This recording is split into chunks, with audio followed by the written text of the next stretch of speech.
instrucción es pedagógica. Y eso es lo más importante, que la gente conozca cuáles son los pasos a seguir, porque estoy seguro que más de uno de nuestros televidentes está preguntándose, Claro. incluso con enfermedades terminales, entonces, ¿cuál es el proceso que debo seguir? Claro. Lo principal es ir con su médico tratante. El médico tratante es, digamos, el que prende todas las alarmas en el sistema. ¿Y prende las alarmas de quién? De la IPS, porque cada IPS que vaya a tratar este tipo de pacientes, estamos hablando de pacientes terminales que en principio, si están en ese punto nivel del sistema, están en instituciones de mediana o alta complejidad. Entonces estas IPS tienen que tener un comité ya preestablecido, integrado por 3 personas, que son un jurista o un abogado, una persona, un humanista, llámese psicólogo clínico o psiquiatra, y un médico especialista en la patología terminal del paciente. Exacto. Prende las alarmas de ese comité y prende las alarmas y el engranaje de todo un sistema. Ese médico tiene la obligación de, número 1, establecer si la enfermedad del paciente es terminal o no. Y número 2, dar el consentimiento informado al paciente. El consentimiento informado tiene que constar de una descripción detallada al paciente de la patología que tiene. Las otras opciones terapéuticas que eso nos ha explicado el doctor, que principalmente son los cuidados paliativos. Y tercero, explicar el procedimiento de la eutanasia como tal. Una vez se constate en eso y se tenga ese consentimiento firmado y diligenciado, el paciente entra, o el caso del paciente, la historia clínica, entra al comité científico. El comité científico tiene 10 días hábiles para determinar si el paciente es apto o no para seguir adelante con la eutanasia. En cualquier momento, el médico tratante tiene la potestad de interconsultar a cualquier otra especialidad, ya sea Aparentemente es médica. como un proceso muy dispendioso. Llamémoslo dispendioso, sí, porque hay que revisar caso por caso. Y en eso me parece excelente, Jorge, porque es que ya no nos digamos mentiras. Por lo menos. Y no nos digamos mentiras, Jorge. Hace más de 17 años se viene realizando la eutanasia en Colombia de manera soterrada, de manera encubierta, con unas prácticas que no son óptimas. Entonces, lo que busca también esta reglamentación es brindarle todas esas herramientas de seguridad al sistema, al médico y al paciente, quien es en que gira todo, alrededor de quien gira todo ese engranaje, para que las cosas sean llevadas de un buen término. Discúlpame, termino entonces. Es que me tengo que ir a una pausa. Si quiere, Claro que sí. ahora terminamos de discutir un poco cuál es este proceso, lo retomamos nuevamente porque tenemos que irnos con un avance rápidamente en el canal. Leo 2 Twitter, el objeto de los profesionales de la salud es preservar la vida, no deshacerse de la persona enferma, opina Jennifer Franco. Y Martín Salazar asegura, Gustavo Cerati estuvo 4 años en coma, donde dependió totalmente de otras personas y equipos médicos. ¿Eso es vida? Ese es el debate hoy en Teleantioquia. Estamos hablando de la eutanasia a propósito de la reglamentación del Ministerio de Salud. Ya regresamos.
Muy bien, estamos hablando de eutanasia a propósito de la regulación establecida por el Ministerio de Salud después de ese fallo de la Corte Constitucional en 1997.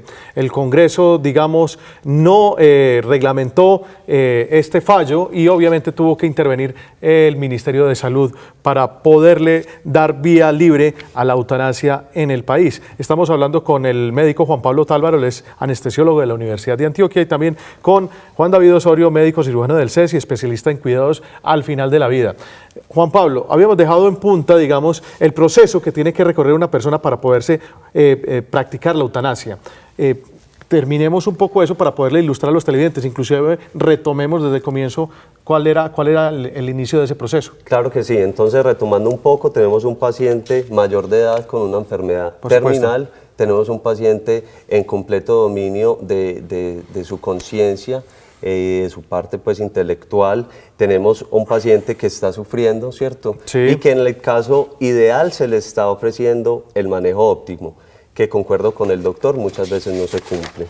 Entonces el paciente va donde su médico tratante y es este médico tratante quien prende las alarmas del sistema y redirecciona al paciente al comité científico de cada IPS o a la IPS donde el paciente está consultando. Ese comité técnico-científico está integrado por un médico de la especialidad de la patología del paciente, sí, un abogado o un especialista en leyes y un humanista. Sí. Ellos tienen 10 días para examinar el caso del paciente, revisar toda la historia clínica, ver si el paciente si era idóneo para tomar esta decisión. Sí. Y a los 10 días, si tienen alguna duda, pueden disponer que se necesita alguna ayuda externa y si no, le dan a las EPS, si dicen el paciente va para este procedimiento, para la eutanasia, tiene 15 días la EPS para llevar a cabo el procedimiento. Por supuesto.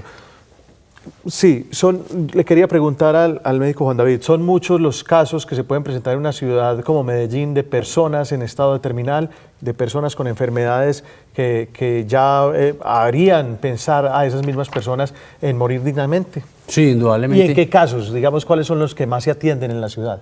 Indudablemente se ve mucho paciente con enfermedad terminal que puede ser oncológica y no oncológica. Obviamente los que más se ven y los que más uno alcanza a ver en el abordaje que uno hace es pacientes con enfermedades oncológicas, o sea, el paciente con cáncer. Pero lo que Juan dice, o sea, en ese proceso yo creo que el Estado tiene que ser muy claro, y es que cuando yo doy la posibilidad, abro la puerta de la eutanasia, o sea, tengo que reforzar lo paralelo a ese manejo. Y aquí se ven pacientes, y cuidado paliativo me parece que en la ciudad nuestros especialistas en cuidado paliativo son muy buenos, y las instituciones que tienen la opción de cuidado paliativo también son buenas. El problema es que no todos los pacientes tienen el acceso a cuidado paliativo. Entonces, el Estado sí va a garantizar la opción de una medida eutanásica. Está en la obligación de garantizar un manejo integral del paciente con enfermedad terminal, que lo vea el médico especialista de la patología que lo está llevando a su terminalidad, que lo vea un especialista en cuidado paliativo, que lo vea psicología, que lo vea trabajo social, y que tenga un acompañamiento espiritual que es fundamental al paciente y a la familia. ¿Y en cuántos casos se está presentando eso en el país? O en Medellín, por ejemplo. Mire, es muy difícil saberlo, pero ¿en cuántos casos ese paciente efectivamente no tiene acceso a esos cuidados paliativos? Seguramente muchos pacientes. A ver, ¿cuál es el problema? Cuando nosotros tenemos una disponibilidad a un servicio, que es lo que pasa con todos los servicios médicos, los pacientes tienen acceso a un profesional, pero el profesional de cuidado paliativo acá no es una especialidad que abunden muchos y que están nada más en los altos niveles de complejidad, o sea, tercer nivel de complejidad. No todos los pacientes tienen acceso al tercer nivel de complejidad y no todos los pacientes tienen acceso a una consulta. Pero entonces aquí no estamos hablando de personas que ya lleven una progresión en la enfermedad, es decir, que lleven 2 o 3 meses con una enfermedad y que efectivamente ya estén siendo atendidos en niveles de alta complejidad. No, porque es que la enfermedad terminal está determinada por los 3 o 6 meses finales de su proceso de enfermedad. Por ende, en 3 o 6 meses el paciente se va a enfrentar a un montón de situaciones clínicas que lo van a poner mejor o que lo van a poner peor y que puede recibir un abordaje bueno, regular o malo. Pero es decir, un paciente con cáncer terminal no está siendo atendido en un primer nivel. Sí puede ser atendido, porque es que la gran mayoría de nuestros pacientes pertenecen al plan obligatorio de salud y hay un importante porcentaje que pertenecen al régimen subsidiado. Y el régimen subsidiado normalmente, o el POS, normalmente no los ingresa o no los atiende por urgencias el alto nivel de complejidad, porque entonces se nos reventaría el sistema de salud, porque el alto nivel de complejidad atiende pacientes con enfermedades complejas que requieran manejos institucionales complejos. Por ende, ¿qué hace la red de salud de nosotros? Venga, vaya primero a urgencias del primer nivel, que es donde está el médico general, o urgencias del segundo nivel, que es donde hay un médico general, donde hay un cirujano, donde hay un internista. Pero muchos pacientes al llegar allá, si tienen la fortuna de que van con un médico comprometido con la situación del paciente y con el estado de terminalidad y que le interese el abordaje integral del paciente, le dice, venga, vamos a hospitalizarlo y si no tenemos el recurso, vamos a remitirlo donde está el recurso. Pero muchas de las quejas que uno escucha, y no digo que todas, pero muchas de las quejas que uno escucha de los pacientes es, vea doctor, es que yo fui a urgencias de X o Y institución y el médico me dice, vea, es que usted sabe que tiene un cáncer, sabe que no hay nada más que hacer, que eso es falso, porque siempre habrá que hacer. Y como no tenemos nada que ofrecerle, entonces váyase con la fórmula que tiene para su casa y espere que lo vea el especialista que lo está manejando por consulta. Entonces la mayoría de esos pacientes, ¿qué les toca de irse para la casa a esperar? Con un montón de angustia que nadie les está resolviendo, con un recurso que se llama eutanasia. Juan Pablo. Estoy de acuerdo que la mayoría de pacientes llegan ya a altos niveles de complejidad, mediana o alta complejidad, ya son pacientes que vienen encausados dentro de un manejo de la enfermedad. La minoría de pacientes, digámoslo así, vendrán de primeros niveles de atención y es obligación de la EPS redireccionarlos a la IPS donde puedan seguir su proceso, ¿cierto? Desde el año pasado también, mediante la ley 1733, los cuidados paliativos en el país están reglamentados y se deben ofrecer a todos los enfermos terminales. Sabemos que falta todavía mucho camino y en eso también estoy de acuerdo. Ahora con quiero plantear un tema realmente, y lo dijo ahora uno de los televidentes. ¿Son los cuidados paliativos un negocio?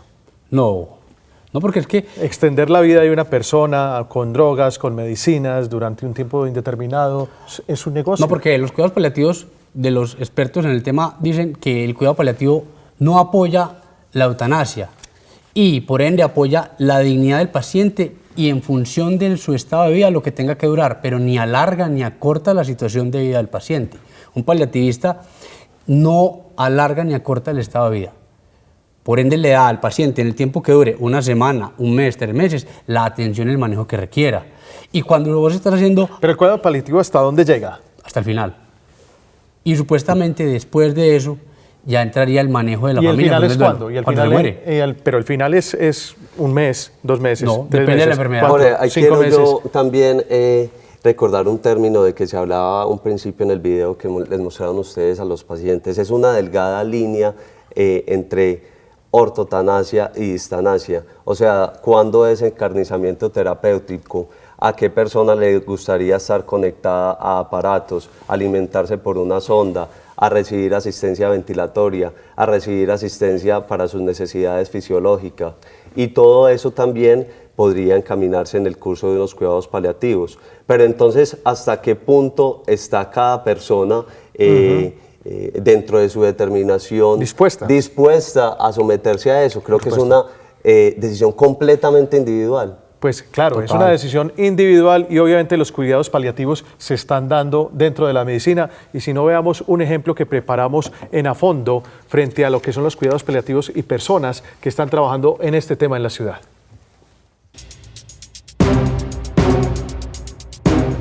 En medio del polémico debate por la eutanasia en Colombia, encontramos en Medellín un médico que de una manera particular y humana acompaña a sus pacientes en la fase terminal. Esta es la línea del milagro, donde está la curación, la desaparición de la enfermedad, y aquí está la línea del alivio del dolor. Para muchos pacientes en fase terminal, asistir a un consultorio médico implica llanto, dolor y sufrimiento. Pero al entrar al del doctor Tiberio Álvarez, esta carga desaparece por unos minutos. Él crea un ambiente de paz, tranquilidad y magia. Todo eso incluye también una música que yo pongo de fondo, un piano que suena 24 horas, un olor y la luz, personajes que de la tragedia y la comedia que ayudan de alguna manera a crear un ambiente mágico como de tranquilidad y de paz. El doctor Tiberio también se vale de su personaje favorito, Charles Chaplin. En muchas de sus consultas lo personifica para aliviar el dolor de sus pacientes terminales por medio del espectáculo y la diversión. Aquí hablamos es de la persona y no de la enfermedad. Por eso esta consulta es más de sufrimiento que de dolor y no es tan médica. Ya lo han visto los mejores médicos de la ciudad y queremos hablar en esa persona que sufre, que se angustia, que tiene miedo del futuro, que piensa en los hijos y que se reencuentra consigo mismo. Tú no debes tener la capacidad de subir al gran empresario, al gran ingeniero, pero también ir al tuguriano o al que viene de la comuna. Aquí nos encontramos todos porque en este momento todos somos iguales. También con espectáculos de magia logra tener resultados en sus pacientes que muchas veces la medicina no puede hacerlo. Y la pregunta es más o menos, doctor, ¿cierto que no me estoy muriendo en este momento? Pero si la ves decir subí, sí. Le doy un golpe así, mira. Esa era, eso. Yo decía que no era un corazón redondito, sino ese, como un redondito. ¡Ay, esa era! Yo trabajo con la esencia del humano y eso es lo bonito de este trabajo, donde los rostros se van difuminando, uno ve al anciano, la persona joven bonita, el niño, hasta que no queda sino la esencia del humano con la figura que tú le quieras poner. Yo no estoy de acuerdo con la eutanasia, pero sí estoy de acuerdo que la reglamenten, ¿cierto? Nosotros trabajamos con ayudar a morir con dignidad, no con la intencionalidad de matar, sino que cuando ocurra la muerte, sin apresurarla ni posponerla, no haya tanto dolor y sufrimiento. Esa es una petición relativamente común, pero cuando uno empieza a desmenuzar es una llamada en clave. Necesito cariño, necesito información, llevo noches sin dormir, tengo problemas familiares, dilemas éticos, problemas espirituales. Cuando uno empieza a hablar con ellos y a mostrarles salidas, el deseo de la eutanasia va disminuyendo. Entonces parte de ayudar a morir con dignidad es oírlo, oír su narrativa, que va en su historia personal y de acuerdo a ese lenguaje buscar salidas. Y en el fondo lo que están es metidos en una neblina y uno les ayuda a disipar un poquito y encontrar esa paz interior. Incluso logra persuadirlos de pensar en la eutanasia. Cuando están jóvenes y les dicen, el día que yo tenga un cáncer, ese día me pego un tiro. Pero llega ese día y no se pegan el tiro porque hay un cambio en la forma de pensar. Una cosa es hablar y otra cosa es estar ya en la realidad, en los hechos. Pero hay otras personas como Albameri Noreña, a quien le detectaron un cáncer gástrico que solo le daba 3 meses de vida. Fue muy duro el primer día que me di cuenta de que tenía esta enfermedad, porque igual los médicos pues ya lo miran y ya usted le están poniendo la muerte al hombre. Todos los exámenes médicos negativos, que tenía 3 meses de vida, todos me miraban, pobrecita, ¿cuántos años tienes? ¿Cuántos hijos tienes? Ellos me preguntaban, ¿usted sí sabe qué es lo que tiene? Porque me veían con la cara de tranquilidad. Yo sí, pero yo he aceptado, si es para quedarme, bendito sea mi Dios, y si es para irme, pues bendito sea Dios. Han pasado varios años y Albameri asegura que su fe en Dios la sanó. Aferrarse a la vida y no a la muerte le permitió continuar. Dice que jamás pensó en la eutanasia. En ningún momento pensé pues que no valía la pena, que mejor quería irme. En ningún momento pensé eso. Claro que sí, estamos hablando de eutanasia hoy en A Fondo. Hace ya algún rato tenemos una llamada en la línea. Se trata de Alejandra Salazar, que se comunica con A Fondo desde el municipio de Bello. Alejandra, buenas noches y adelante. Muy buenas noches. Sí. Yo quisiera retomar un planteamiento que se hizo en la primera llamada al programa. Sí. Y va más allá del paciente y su contexto. Tiene que ver es más con el cuidado emocional que deberían tener las personas que se encargan de acompañar estos procesos. Yo quiero aclarar que estoy de acuerdo con la eutanasia. Porque tengo en cuenta que tal vez sea la última decisión o la última opción consciente, pero a la vez me preocupa la salud mental del personal médico y quisiera saber desde el ministerio si ya se ha planteado algún programa y a grandes rasgos en qué consiste. Claro que sí. Muchas gracias.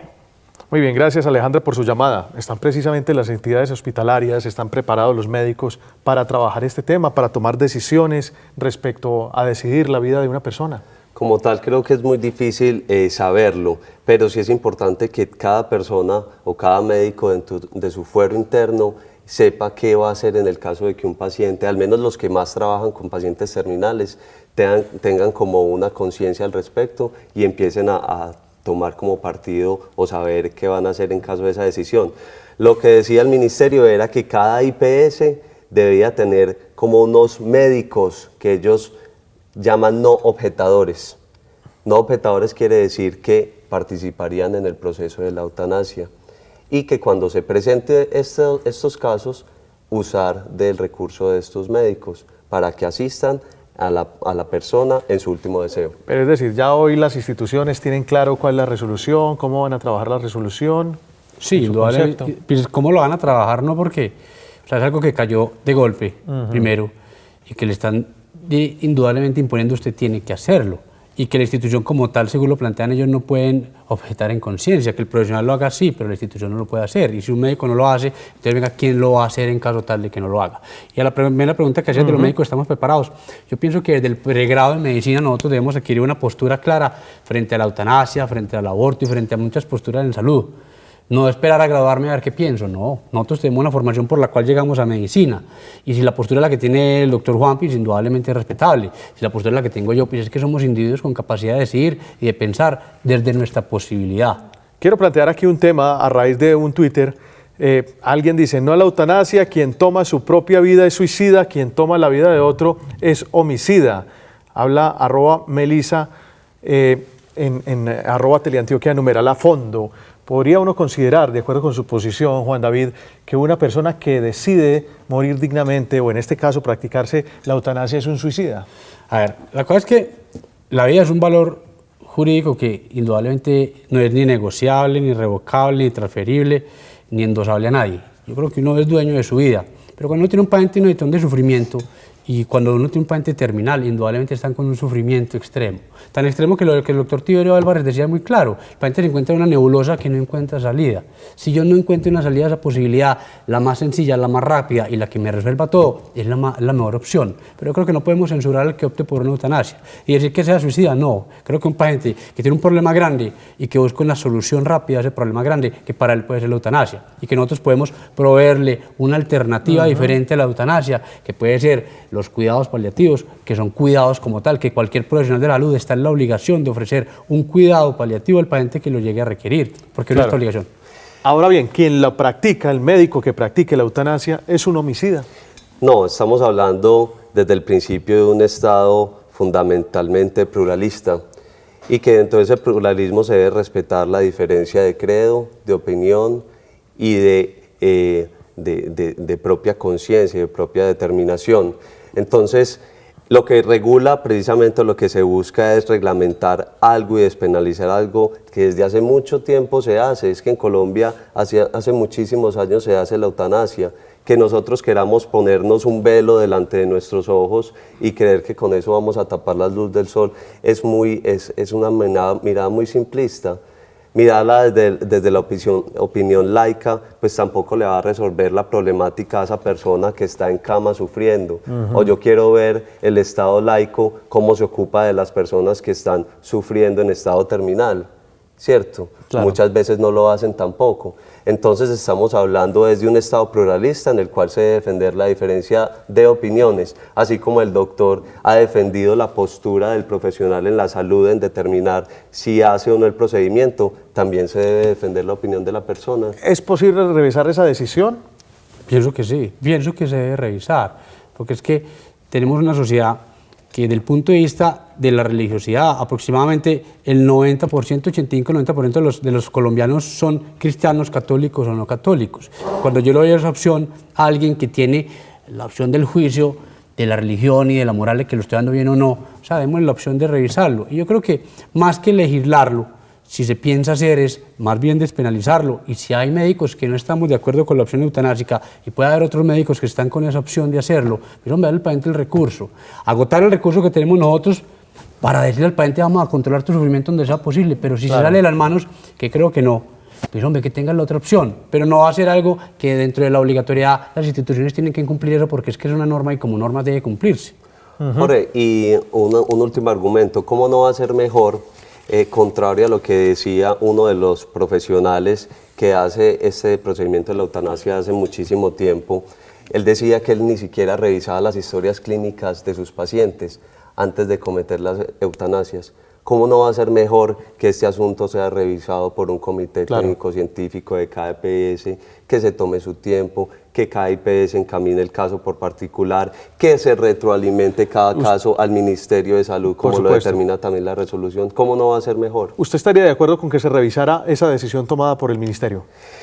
Yo pensaría más en un asunto pedagógico, pensaría más en llevarle la ley a las personas y que la conozcan, porque